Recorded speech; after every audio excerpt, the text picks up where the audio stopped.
वर का दान, अभय का दान हस्त कमल से किया जाता है, प्रेम का दान नेत्र कमल से किया जाता है। कह निराली शान रखती हैं। ये शान निराली क्यों है? क्योंकि पात्र पात्र का विचार नहीं करती। निराली शान रखती हैं मेरे दिलदार की आंखें, छुरी है या के खंजर हैं मेरे सरकार की आंखें। और अब आती है पते की बात कि वो नादा हैं, कह रहे वो नादा हैं जिन्होंने दुनिया में आके और कुछ देखा। देखो ये प्रेम की, भाव की, ये रस की चर्चा यहां हो रही है, लेकिन ध्यान रखना, सावधान रहना, सावधान होकर ही श्रवण करना कि इसके एकमात्र आस्पद, इसके एकमात्र विषय श्री कृष्ण है, केवल श्री कृष्ण।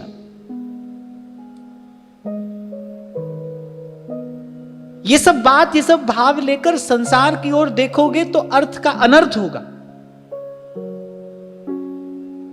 ये केवल श्री कृष्ण के लिए ही कही गई बात है। इस भाव का, इस चिंतन का लक्ष्य, उद्देश्य केवल श्री कृष्ण है।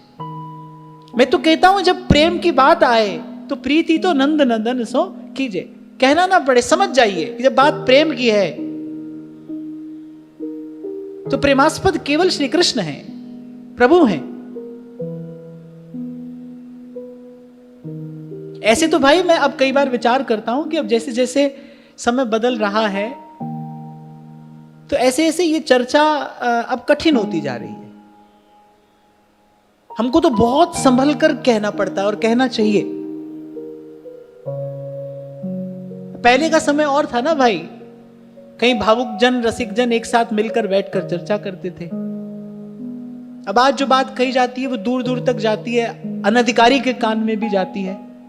समय ऐसा आ गया तो इसलिए बहुत विचार पूर्वक बात कहनी पड़ती है और कहनी चाहिए। तो इसलिए लगे हाथ में आपको सावधान करता चलूं कि जो कुछ कहा जा रहा है इसका एकमात्र हेतु, लक्ष्य, इसकी दिशा, इसका विश्राम श्री कृष्ण है, श्री कृष्ण है, श्री कृष्ण है।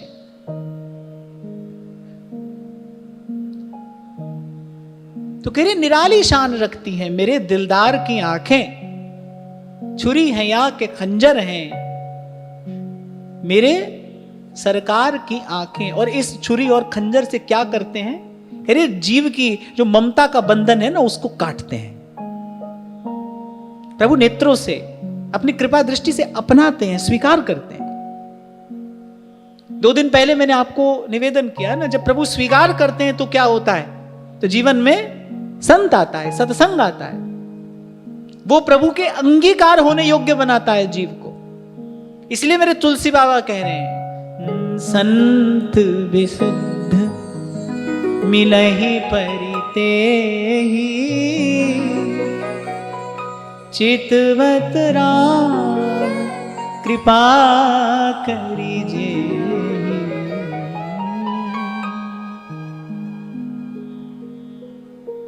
तो छुरी है या के खंजर है मेरे सरकार की आंखें, वो नादा हैं जिन्होंने दुनिया में आके और कुछ देखा।